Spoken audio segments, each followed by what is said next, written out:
Man, good morning. We're live on the Falcons podcast on a brisk, feels like winter is here.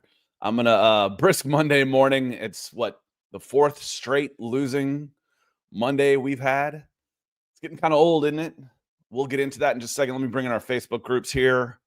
They've changed some things here, so I'm just going to go to landscape on this. We can actually change the way we can broadcast to squares, to portrait and landscape, depending on mobile, but I haven't quite figured that out yet. They put that on us today, so we're going to get going here, and we are live. Welcome in, everybody. This is the Falcons Podcast. Thanks to all of y'all who have come in nice and early on YouTube as we bring in our Facebook groups. It is a cold, windy, it's not dreary, it's sunny, but it feels dreary coming back from Germany. And another game where the Falcons did more than enough to win, more than enough to lose, too, and have lost their fourth straight game. I'm losing count at this point and have fallen to 3-6. More importantly, when you're evaluating the direction of a team, yes, losing 4 in a row is enough. In their last 17 games, which is the equivalent of a full season, the Falcons are now 5-12. 5-12.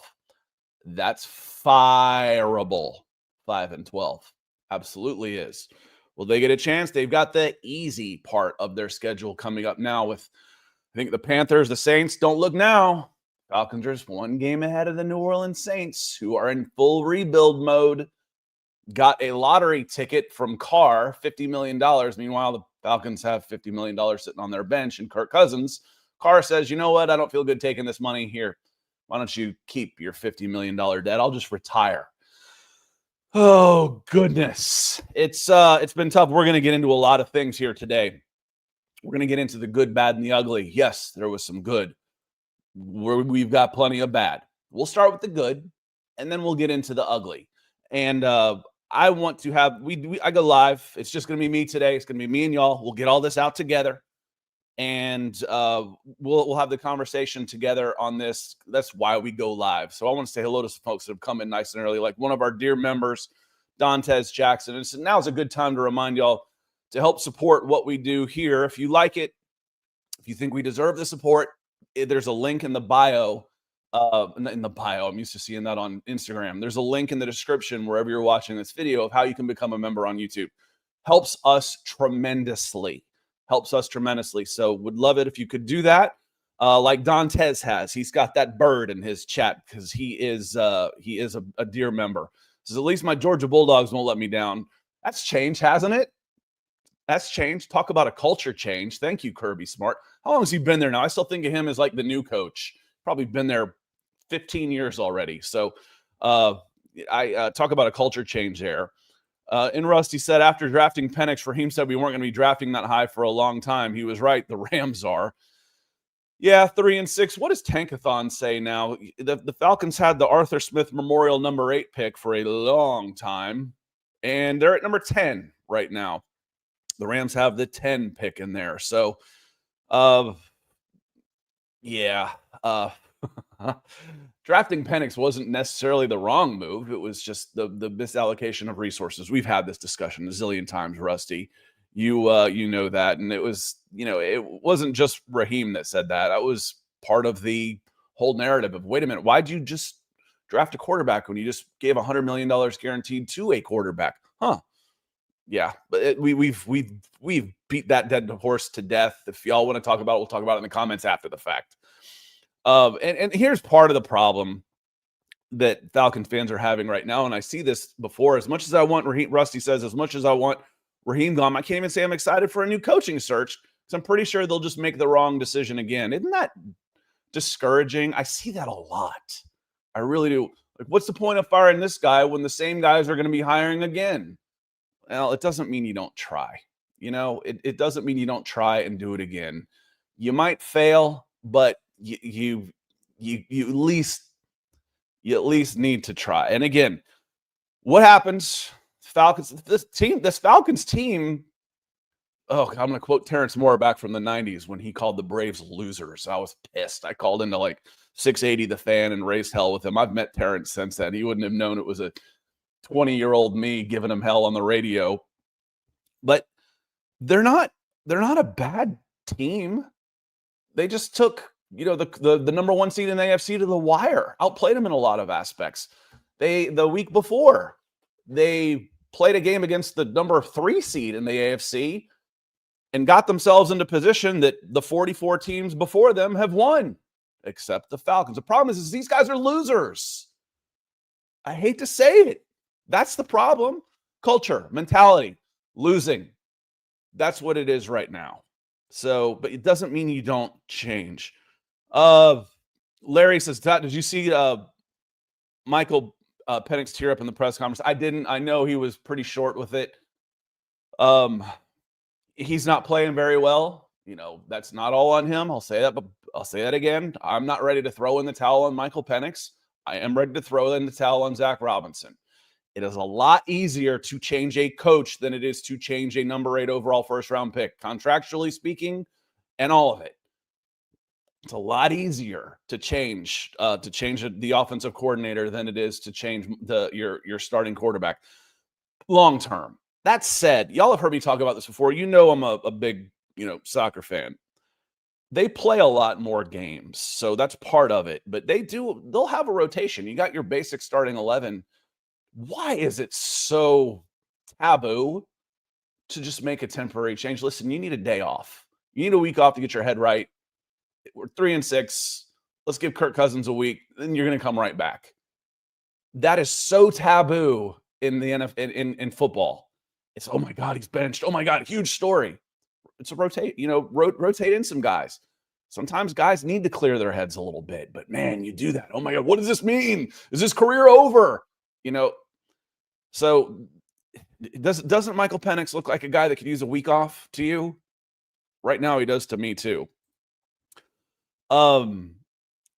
Maurice, dear member, and coming in with a super chat. Thank you so much. Says, I like this coaching staff. There's no way our special teams is this unprepared every game.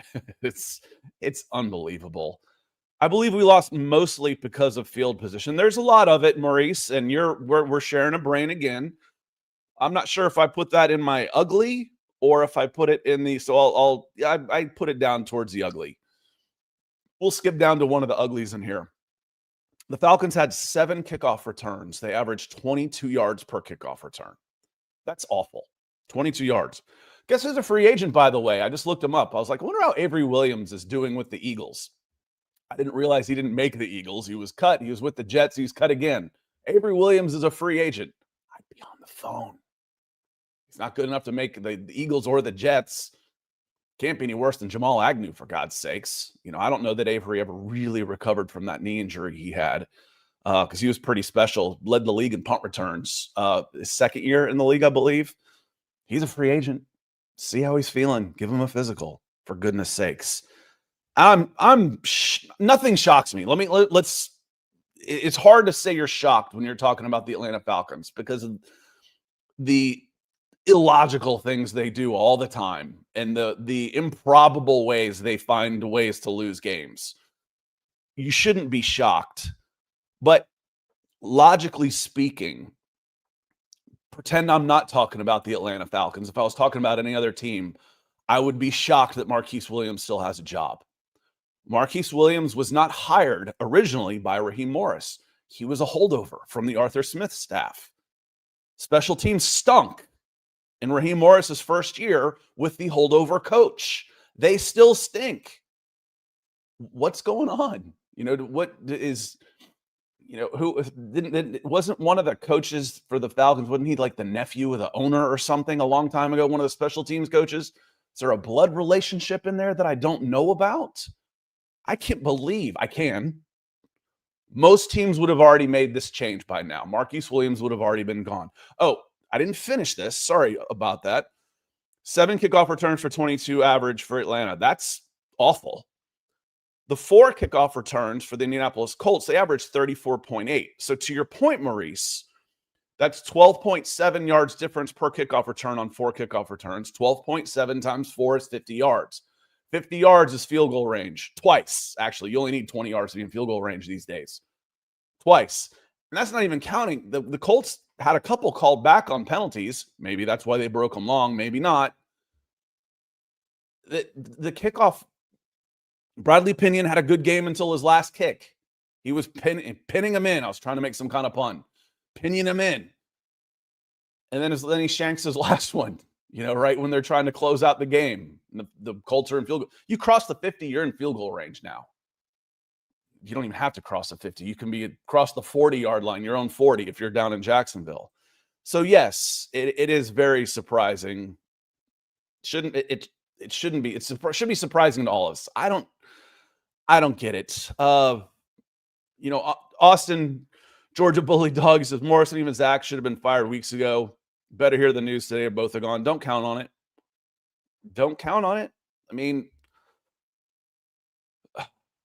I don't expect any moves to be made until the season's over. And even then, you wonder. Like I said, I don't think there's any way Zach Robinson is here next year. But what are they going to do? You're going to hand the reins over to? There's no experience on this staff on the offensive side of the ball. None. Who do you hand it over to? And y'all are so mad. We're getting to the ugly first. 8 for 40 on third downs the last 4 games. It's 33% for the year. Believe it or not, that's not the worst. The Falcons are actually 29th in third down at 33.6 for the year, but they're 1 for 18 in the last 2 games, including an 0 yesterday. And Cash Bag Beast says Mooney looked off yesterday, and special teams did consistently a bad job. It was great to see the Falcons. Well, I'm glad you got a chance to do that. I did it. I'm sure it was a cool atmosphere. I went to a game in London when the Broncos played the Jaguars. And one of the cool things for me over there doing that was I started picking out jerseys. It was, like doing the license plate game as a kid on the highway before smartphones. Find how many license plates can you find from different states. Well, I found all 32 jerseys as I was walking around were represented at one point or another. All 32 teams were represented by fans who'd shown up from all over Europe to watch the game. So it's very cool that the European teams come over here, but they play scrimmages. They play friendlies. I'm not sure why the NFL, besides the fact that they don't actually play any of their players in preseason. Goodness. Bryce says, are there any big name players we could trade draft picks to build our wide receiver cornerbacks? Bryce is wrong. That feels like a newer name. Well, the trading deadline is over, so no. And you don't have many draft picks, so no. And you don't have much in the way of cap space, so no. This is your team, Falcons fans. The trade deadline was last week. This is your team. Austin Freeze. Defense was on the field the whole game. Special teams coverage is terrible, and the offense doesn't know how to convert third down. Fire Williams and Robinson. Yeah, I don't know why it'd be so hard to make a change at special teams coordinator, for sure. Offensive coordinator, I don't know what you do. You give it to TJ. He's never called plays. He's never been an offensive coordinator. One of the big mistakes Raheem Morris has made in his second year tenure was the lack of experience on his staff. The experienced guys were the holdovers. Gray, Ledford, one on each side of the ball. I don't think either one of them have been coordinators in their lives. Who do you turn to when you've got your multi-billion dollar industry and you hand it over to guys their first time on the job? Wow, that's tough. Austin said, I'm seeing a lot of hate on Penix too. He ain't the problem. He has to deal with Zach and his offense, and a lack of receivers. Penix isn't playing well. That's what causes him not to play well is the discussion, and he can play better. He'll tell you he can play better.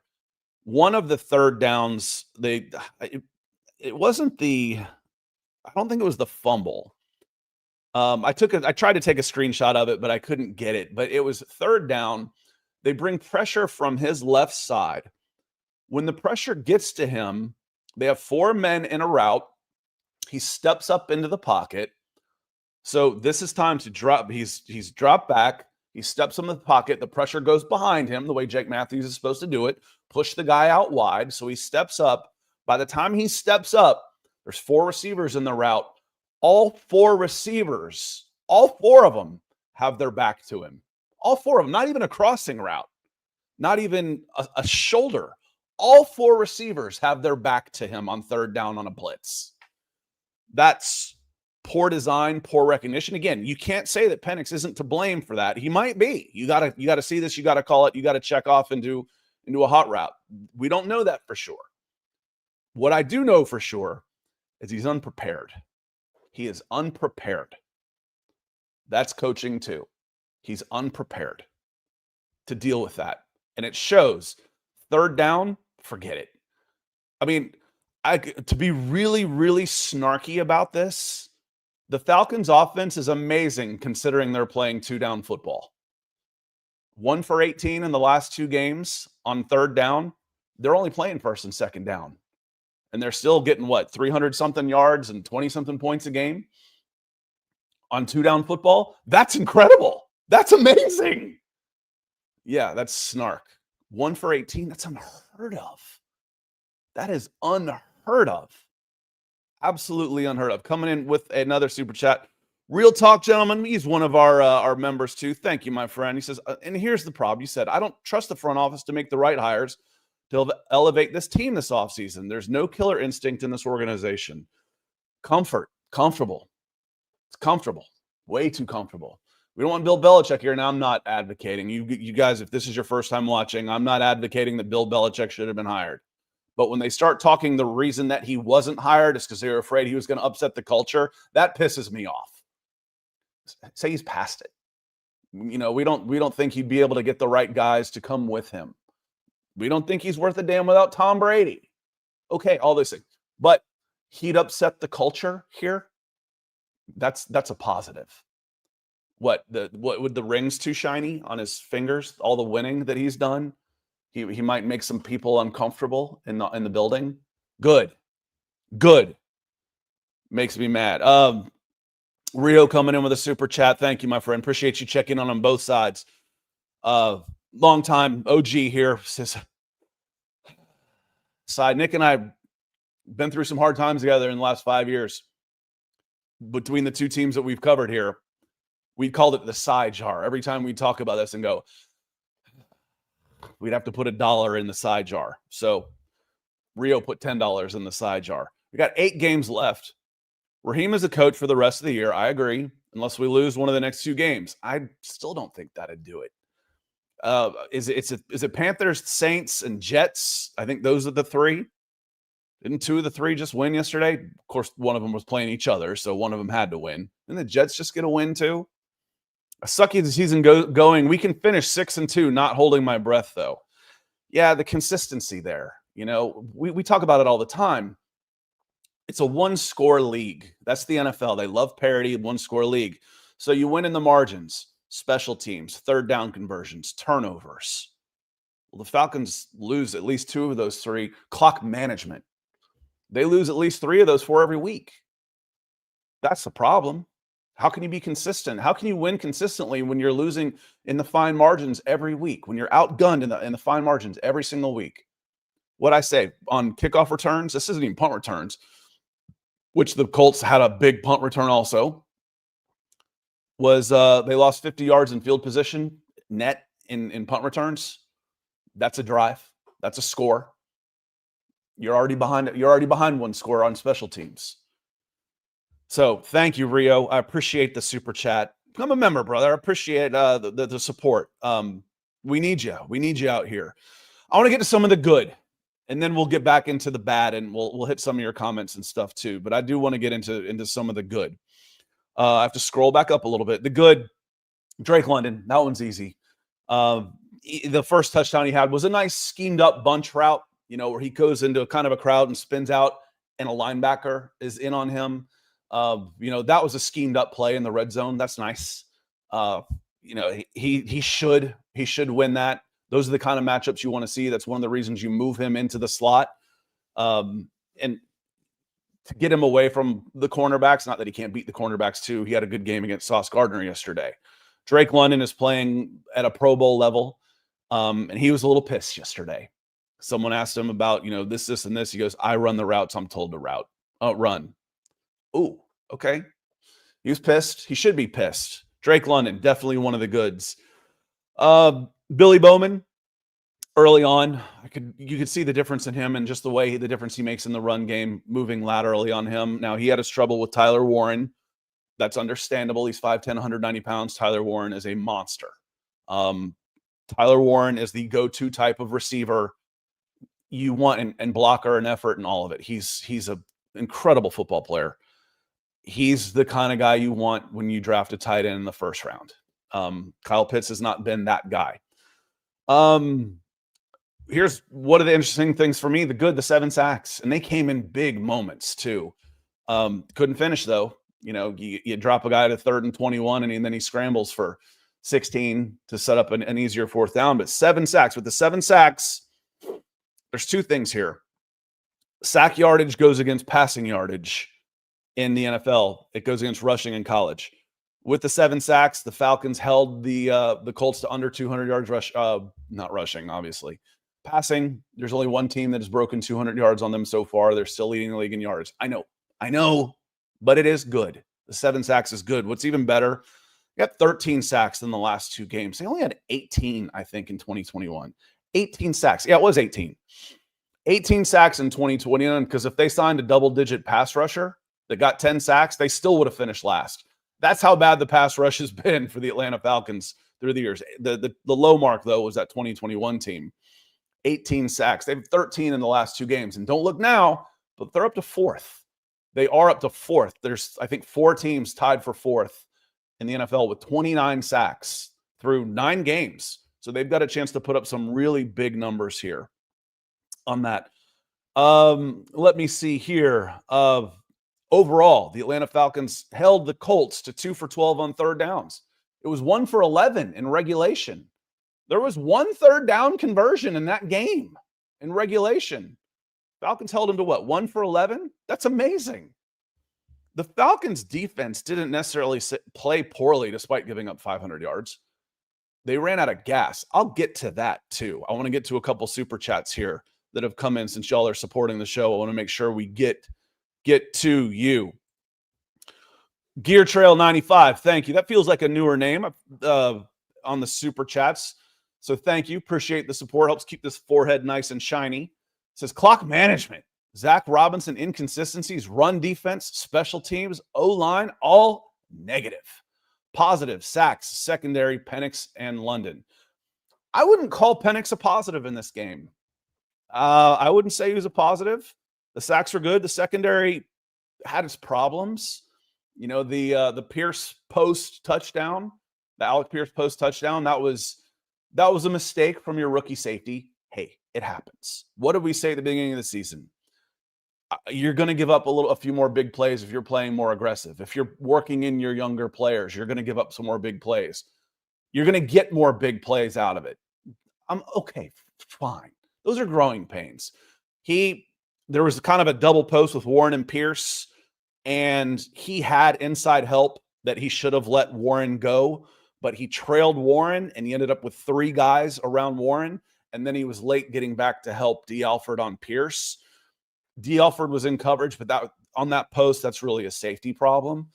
Overall, though, Keith Taylor played okay. A.J. Terrell was amazing. They didn't even bother throwing the ball at A.J. Terrell. They're like, you know what? There's other holes out here. We'll go somewhere else. We've got weapons. We've got Alec Pierce. I don't have to. I saw Michael Pittman catch 2. I don't even think he was credited with 2. So I think one of them came back on a penalty. Michael Pittman was credited with two catches on 2 targets for 19 yards. Both times, I didn't see 24 getting up from him. Now, I will get down to the chat, and I'm sure people will say, what about that run from Jonathan Taylor? That's on him. That's on Walker. That's on Onyemata and Rook for not tackling. That was bad. He'll tell you it was bad. That was one play. It was an awful play. Overall, though, AJ played a good game. The O-line, the run blocking was okay. I mean, you got to figure, Gear Trail, if we're talking about the problems this offense is having, how'd you like to be an offensive lineman when the other team knows what you're doing also? That works if you've worn them down and I'm going to run. The Arthur Smith, F it, we're going to run it down your throat button. That works then. It doesn't work if you don't have any threat of pushing the ball downfield. The O-line played okay. I thought the O-line played okay. The sacks were great. And what's also very cool, Gear Trail, about the 7 sacks, 7 different players. So we talked about that at the beginning of the season also. Who's going to lead this team in sacks? I don't know. It might be 4 guys with between 6 and 8 sacks. But they're on pace for 50-something sacks right now. That'd be the most in a long time for this team. And it's coming from everywhere. 7 players had a sack. Definitely in the good. Let me get to are you a Sebastian 2323? Speaking of positives, Falcons fans showed up in Germany. Very cool. Not only were there lots of traveling fans, but I also met plenty of German Falcons fans. That's awesome. I'm glad you were there representing.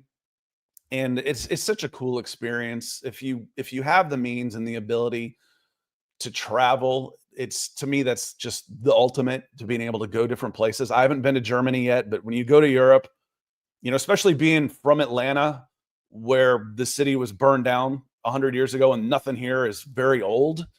It's like I got married in a church that was 100 years old. It's like, wow, that's pretty amazing. The Log Cabin Church. That's where I got married in Smyrna, Vinings.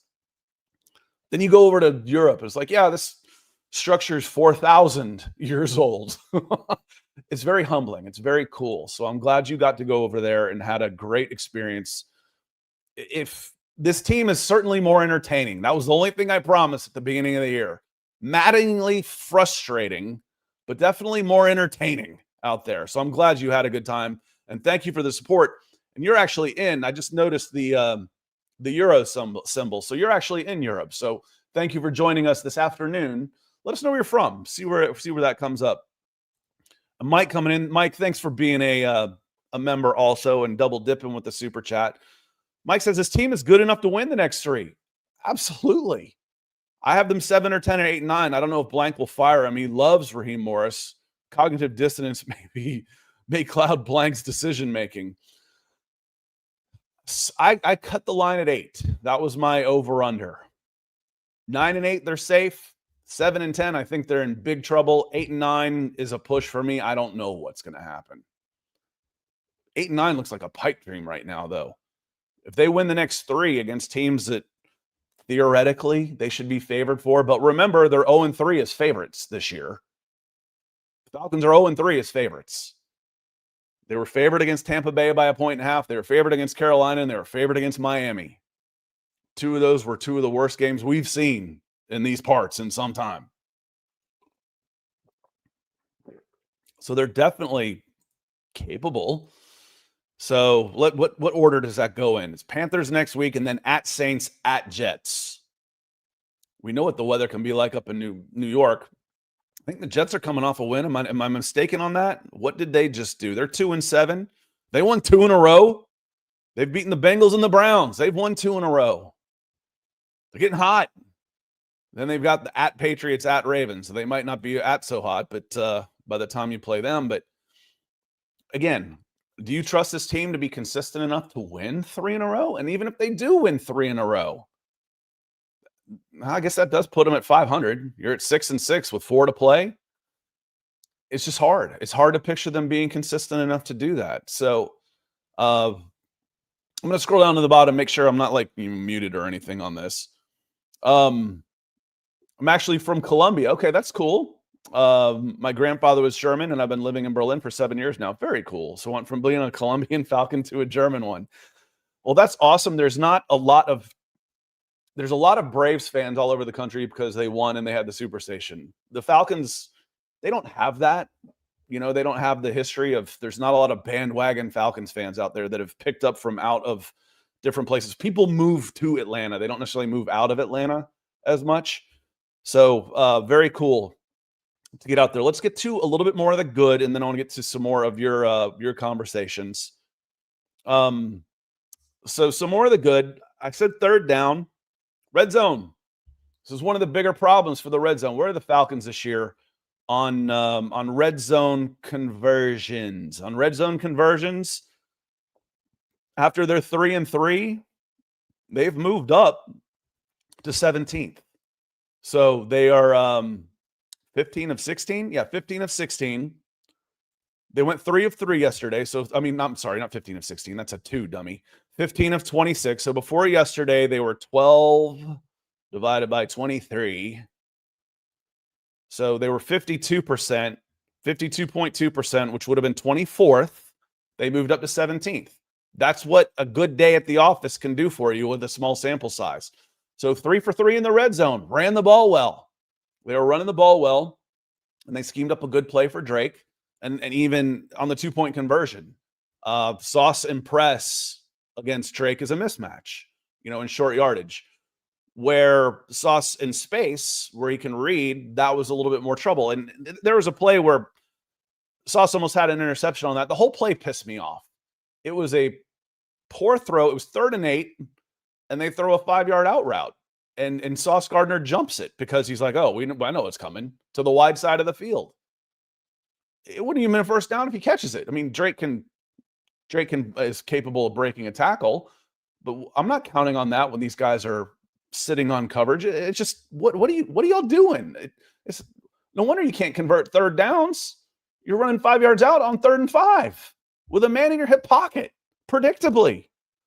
So I don't remember his name. I saw it on Instagram. I'll have to look him up and give him a shout out. He was doing a back and forth of the Falcons playbook, and he had his letter up in front of him. He's like, oh, this is their playbook. How many plays are on it? 4. And the guy, then he goes back over. He goes, let me guess, stretch right to Bijan. He's like, yep.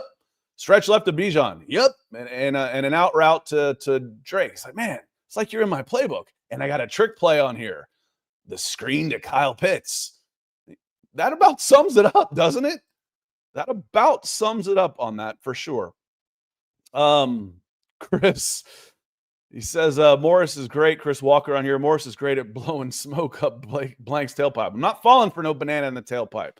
Hope he doesn't fall for it again. He's just Dan Quinn 1.5. Big on motivation, poor on X's and O's, horrible time management, losing the locker room quicker than Quinn did. He needs to be fired. And again, there's some people will come in and, well, everybody else has gotten 3 years. Not everybody got 2 losing seasons, and the expectations were different.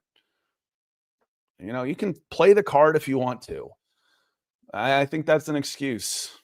Who's happy with how things are going right now? And more importantly, do you see it getting better? It's not getting better. It's not. Things aren't improving. If we started a Michael Penix timeline, the arrow's overall headed in the wrong direction. That's your future, right? That's got to change. Well, that's the offensive coordinator. Oh, man. And then he does well and he gets another job. Then you're starting over. It's pretty ugly right now. Yes, I want to call you Sebastian when I see that. Ozzy, starting field position is one of the biggest factors if an offense scores. We'd be a winning team if special teams weren't so bad. That's a big part of it. It's a big part of it.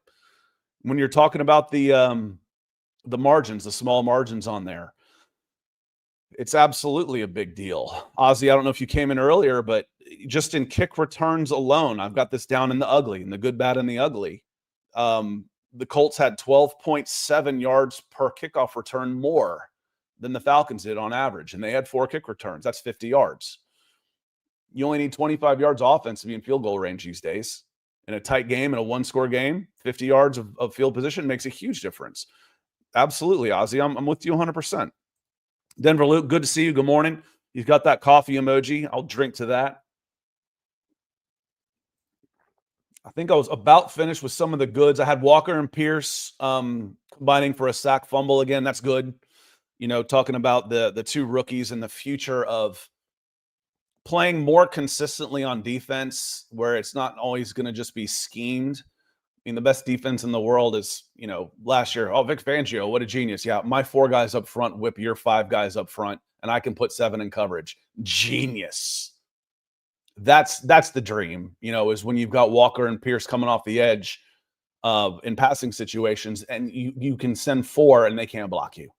That's what you're looking for. Now, if I've got 7 in coverage, now I'm beating people consistently. Let's get to some of the bad, the drops, some of the bad. That Kyle Pitts drop on a first down play off play action in the first quarter. 2 plays later, I'm going to combine the bad of this into Zach Robinson's play calling / clock management, because I put it on X off my Falcons account, Falcons SI. And I'm not sure I was totally clear on this because the play got in plenty of time on third down after the Kyle Pitts drop. The play gets in plenty of time. But it took, and I timed it, it took 10 seconds for Michael Penix to then call the play. Now, if you've watched enough football, you'll notice the receivers take off early. So the protection and the calls for the offensive linemen is usually last. They take off early. Okay, I got my route. I know what to do. I'm out. And then, you finish up and then the lineman will break last. It took them 10 seconds to do that. So now the clock's down to they break the huddle at 13 seconds. And everybody's kind of looking around. Eli Wilkinson's pointing to a free rusher. Tyler Algier does end up picking up the guy that comes inside, but the guy that I think it was Cam Bynum coming off of Eli's right side comes free. And nobody knows what the hell they're doing. So the whole idea of why does it take 10 seconds to call a play? Does Penix not understand it? Is the play way too long? How can it be too long? You only seem to run 5 plays. The offensive line, you got some new offensive line in there. They don't necessarily know the blocking schemes 100%. It's taken me 10 seconds to call a play with 11 guys out there. I promise you, not all 11 knows what the hell they're doing. And then you want to be a team that has a lot of pre-snap motion. How can I do that when I'm getting to the line with 10 seconds left? I'm taking away a big part of my whole offense if I'm getting to the line. Why is it taking so damn long to call a play? It was taking forever to get a play in. Now it's taking so long to call the play. That's bad. You could call that ugly too. The Darnell Mooney drop, he should have caught it. It was tipped. You could see it come off the change trajectory a little bit, but it was tipped early and it still had enough velocity to get to him that he should have been able to make an adjustment. He had a poor game. You could see he was getting frustrated. It wasn't all on him. Penix was missing him in some open spots too. But the drops certainly didn't help the 12 for 28 passing they had on there. And last week I said it was like playing with 9 guys with Mooney and David Sills out there. It was like playing with 9 because they weren't offering you anything. Charlie Warner had as many yards as David Sills and Darnell Mooney, I think, with 15 yards on 1 target.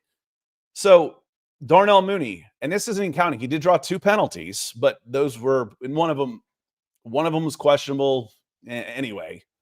On actual targets, he was 1 for 8. He had 2 more targets that he drew penalties on, so they threw it at him 10 times. He had 1 catch. David Sills, it says 1 target, but I feel like there was another one out there. And why does it always seem to be on 3rd and long with the clock running down and at the end of the game? That's when David Sills is most open. So you're talking about 1 for 9 for 17 yards with your wide receiver 2 and wide receiver 3 out there. David Sills getting more chaps than Charlie Warner. Make it make sense to me because it doesn't. That's bad. It's really bad. I already mentioned the 3rd and 9 with 9 minutes left in the second. I should have gotten a screenshot for y'all and just brought it up. That's what it was. I was like, why did this really catch my attention? Because it was coming out of a timeout. They had to call a timeout. They go back into a time. They come out of a timeout and they're still running out of time. It's 3rd and 9. The ball snapped to Penix's hip at 3 seconds left on the clock. And he ends up taking a sack. They showed the rear view of it. And as the pressure gets past him, all 4 routes, you're looking at the back of their jerseys. Why? Where's your hot route?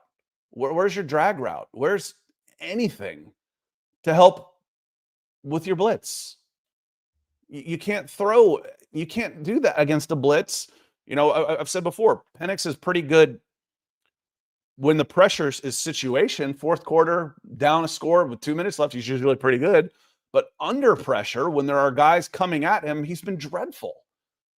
Well, that's part of it. That's part of the 1 for 19 in the last 2 games on 3rd down conversions. How's he supposed to convert a 3rd down when he's got a free rusher and 4 guys out with their backs to him? I'll give you a hint. You can't. You cannot. You cannot convert that on 3rd down. Cannot. 1 for 19. Play stupid games, win stupid prizes. 1 for 19 in 2 games on 3rd down.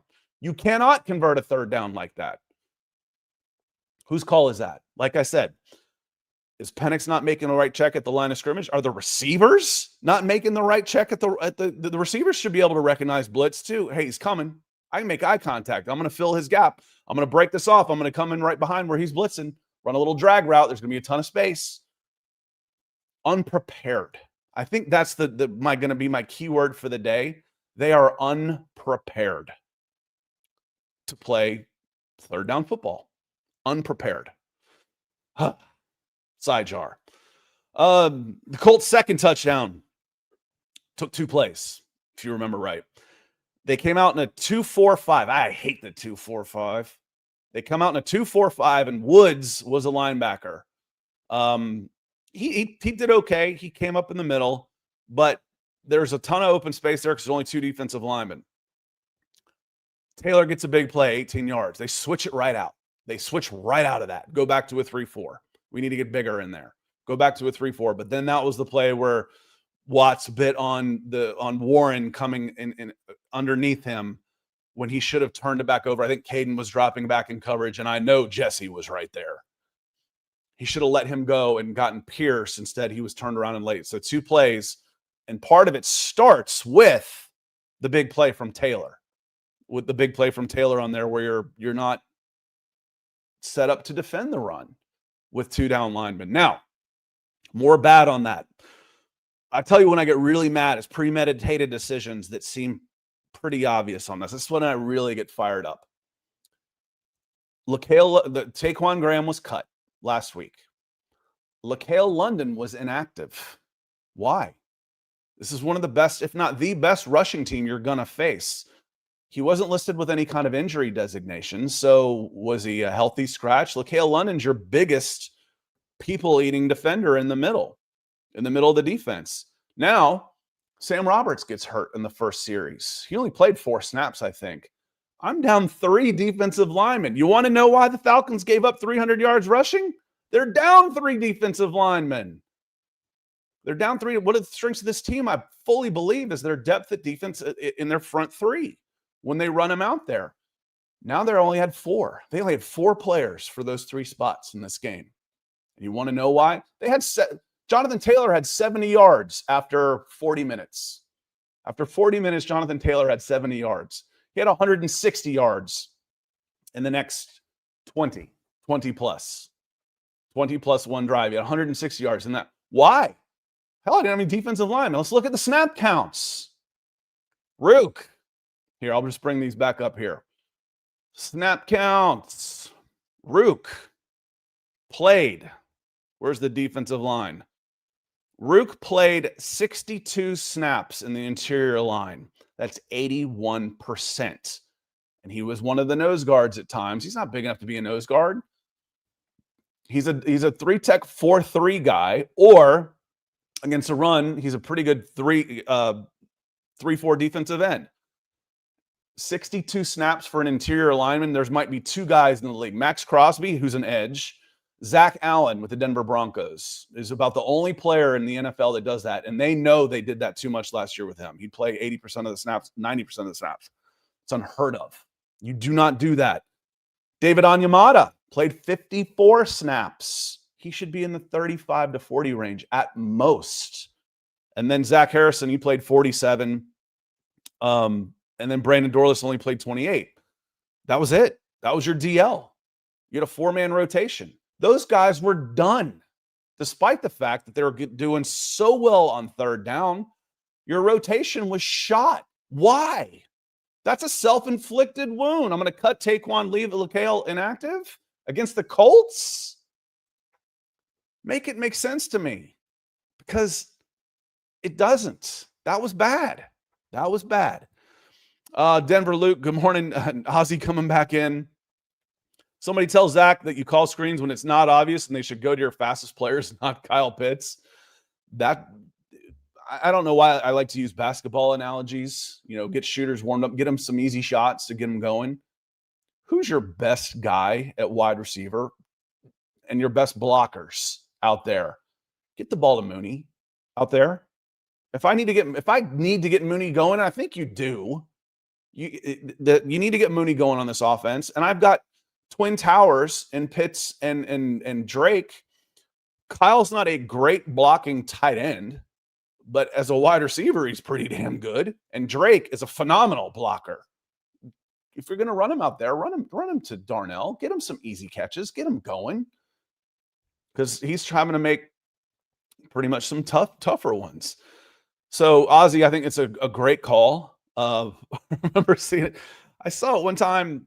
They ran a tight end screen. The Auburn Tigers and Terry Bowden. They had Robert Johnson, this massive tight end, and he catches a screen. They got these two tiny Terry Bowden receivers out there blocking for him. Like, what's wrong with this picture? Ozzy, same thing. You're right on it, man.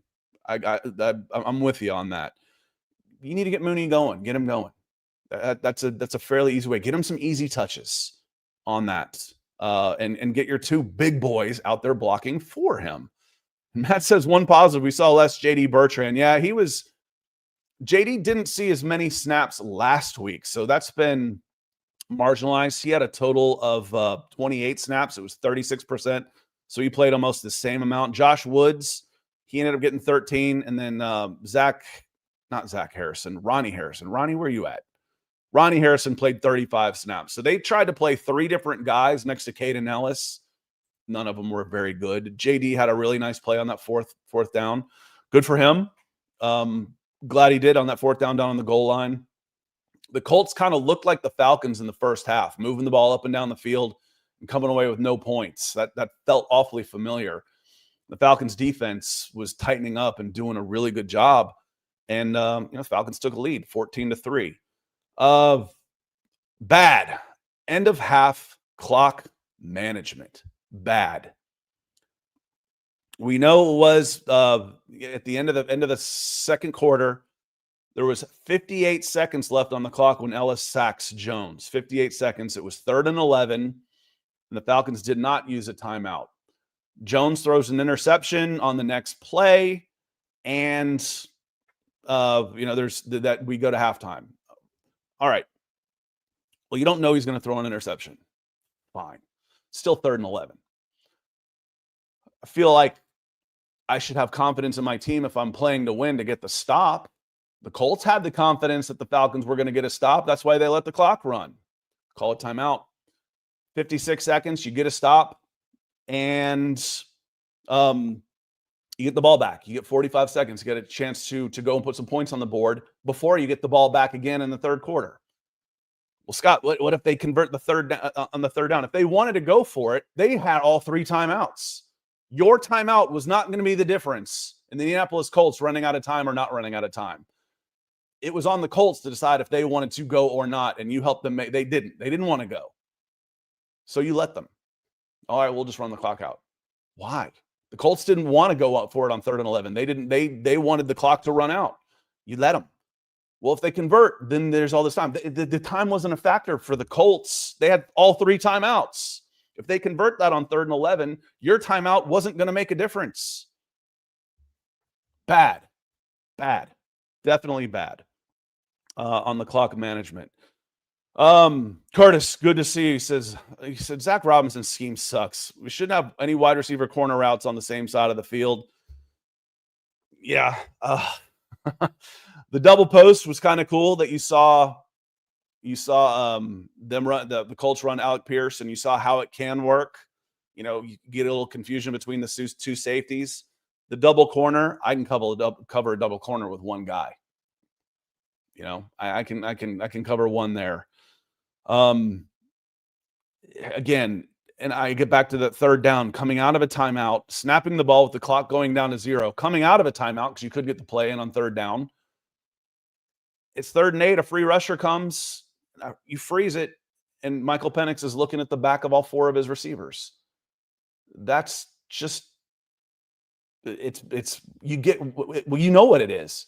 It's 1 for 19 on 3rd downs. It's exactly what it is. How is this happening? That's how. No 3rd and shorts either, where you're running for first downs on 3rd and 1. I mean, it's almost statistically impossible to be 1 for 19. It's almost impossible. It's unbelievable. It really is. Curtis, thanks for coming in. 30 Bird Star says a bit off topic, but why is Troy Anderson still on PUP? Could be a solid depth piece, despite being a glass cannon. You just answered your own question. He was projected to be back weeks ago. No, he wasn't. He was eligible to come back weeks ago. You know who else was? Storm Norton. Storm Norton was eligible to come back weeks ago. They have to make a decision on him. Said he had a setback. He'll probably be IR'd for the rest of the season on Wednesday. Troy Anderson, and that's pretty harsh for a guy who was day-to-day in the summertime for Storm Norton, wasn't? He's going to end up missing at least 10 weeks. I was having this conversation yesterday. You know, what's the difference? You know, Sean Payton is an a-hole with the Denver Broncos, and you ask him a question about injuries, he'll flat out tell you, don't ask me about injuries. Just don't. I've already told you that. I'm not going to tell you anything. Raheem Morris puts this megawatt smile on his face, and he won't tell you anything either if he's not just lying right through his teeth. Isn't that the same thing? Aren't those kind of the same guys? But Raheem does it with a big smile on his face, so he's the nice guy while he's either not telling you anything or lying through his teeth. And Sean Payton's actually being honest. I'm not telling you anything. Don't ask me that. What a stupid question. Yeah, he's a jerk, but he's upfront about it. Storm Norton was day-to-day in the summertime. It's November, and he's about to be IR'd for the rest of the season on Wednesday. Troy Anderson, we're not seeing him again. It feels like one of the few straight-ish answers that Raheem Morris will give you. No update on him. Just flat end of.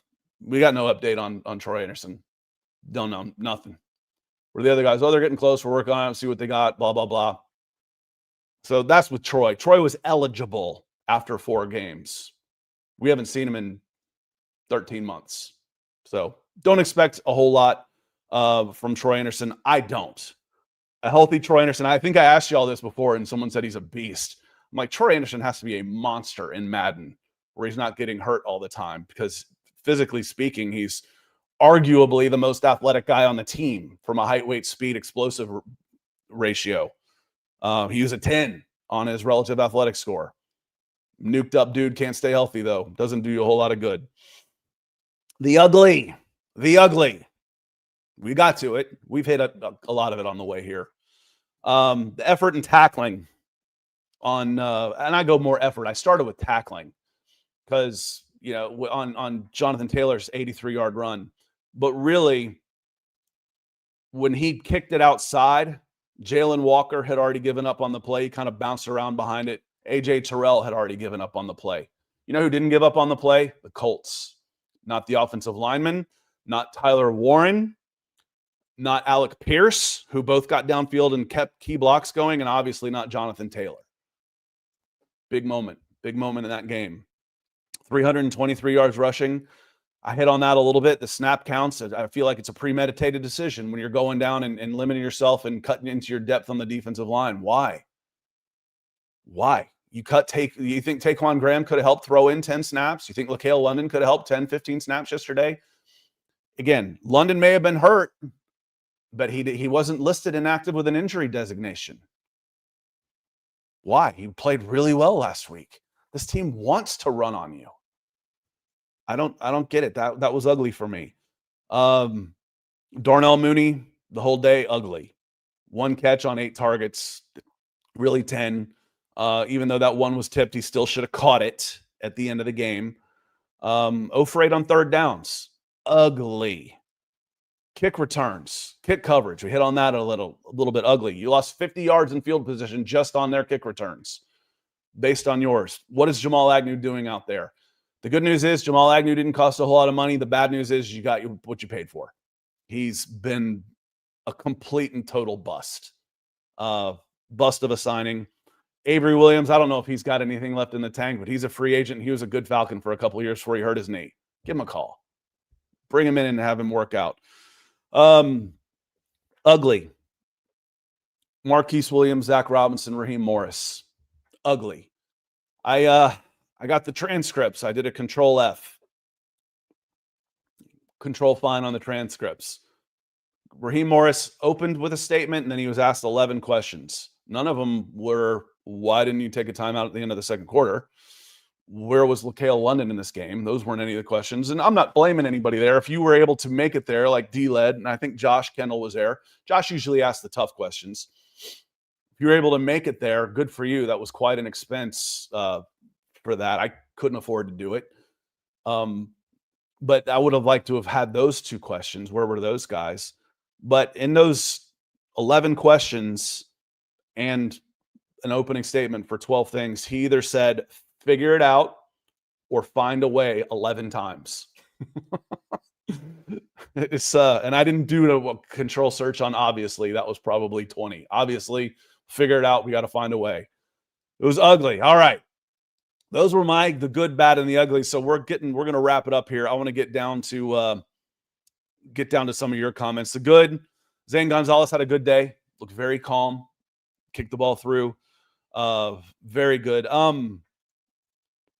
So yeah, Zane had a good day. Scott, goodbye, Germany. Yeah, right. I've got some German heritage. I used to think of myself as German until I had a kid named Sean McAllister Kennedy. He was born with a 4-leaf clover on his butt. I'm pretty damn Irish. The punt and kick coverage, just awful. It's just bad. So bad. Do you think the Falcons lose on Sunday against the Panthers 30-0 again? Will blank finally fire Morrison Robinson? I don't know, man. I really don't. I really don't. And as far as penalties go, Dirty Bird Star, they've been pretty good with the penalties all season. Where are they on that? Penalties, NFL penalties year 25. There's actually NFLpenalties.com is actually a thing.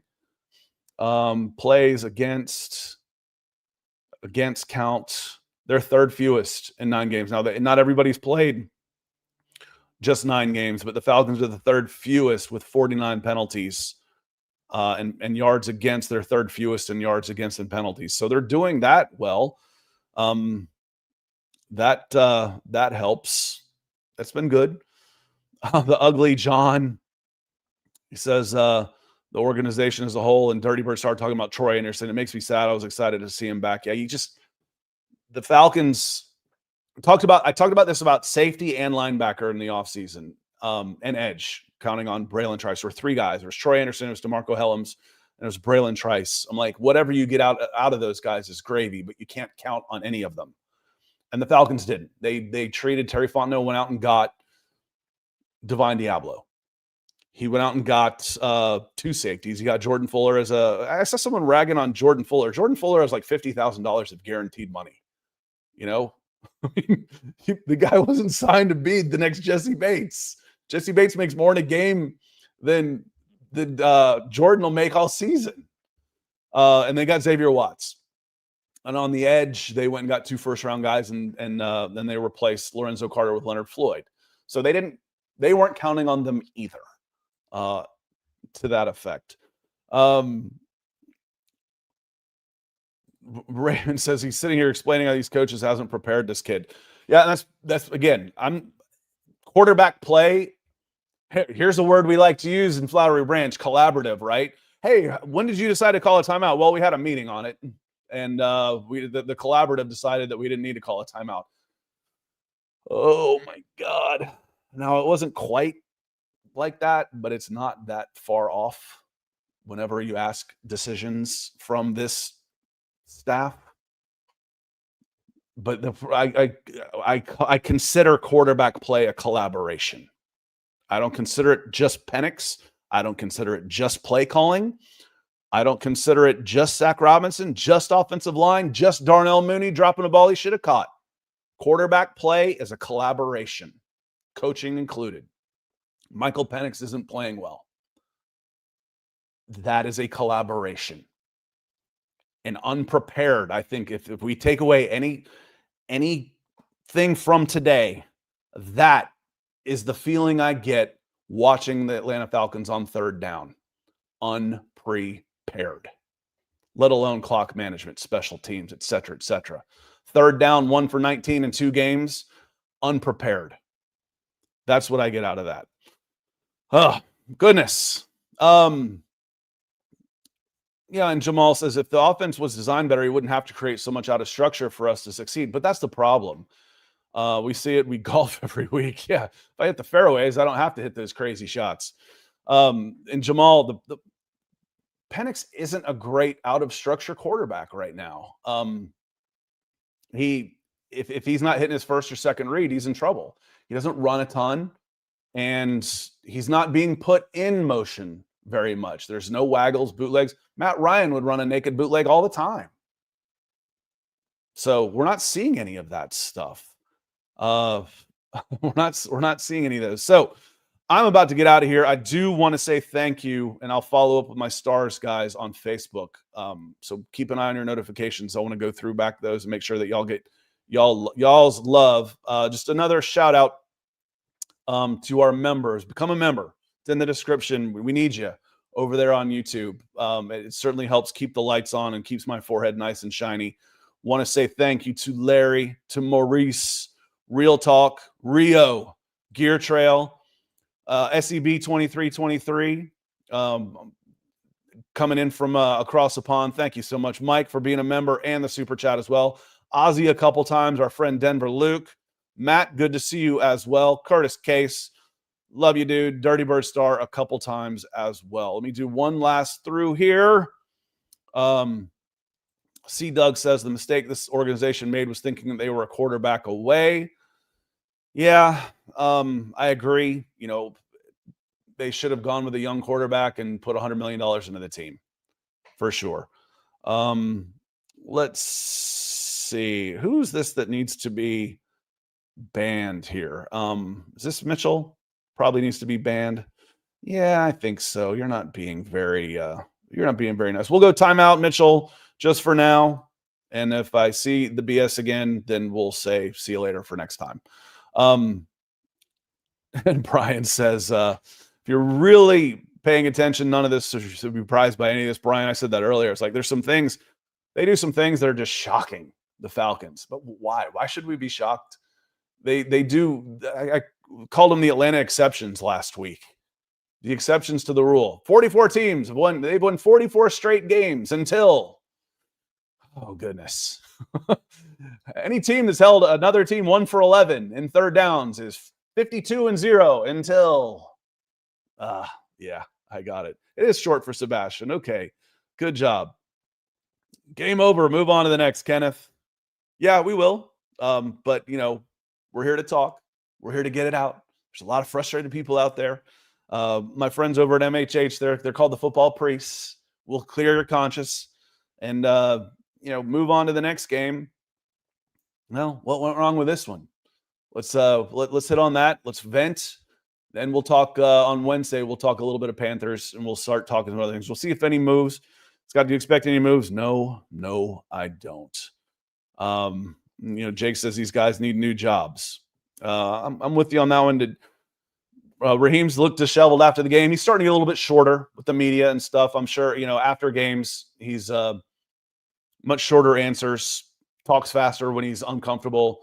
He'll have when he gets back, he'll have the big smile back and be super friendly and not tell us anything tomorrow when they get back from Europe. So we're going to get out of here. Again, thank you to all my Super Chat superstars. Please become a member. It helps us out a ton. On that note, enjoy. Stay warm today, y'all. It is Chicago-esque out there in the low 30s and 20-mile-an-hour winds, wherever you might be. It's cold. So stay warm out there, y'all. We will see you on Wednesday. Hit me up in the comments if you've got anything I need to clarify or be corrected on. Any discussions. I appreciate different points of view. I'm not always 100% sure on things that I make a decision on. I like this guy too, but I went here, but I can make an argument for this. I love those discussions. So we're out of here. Michael, Island Mike, good to see you coming in just as we're getting out of here. Hope you're doing well. Y'all have a great rest of your Monday. We will see you on Wednesday. Thanks for being here, everybody.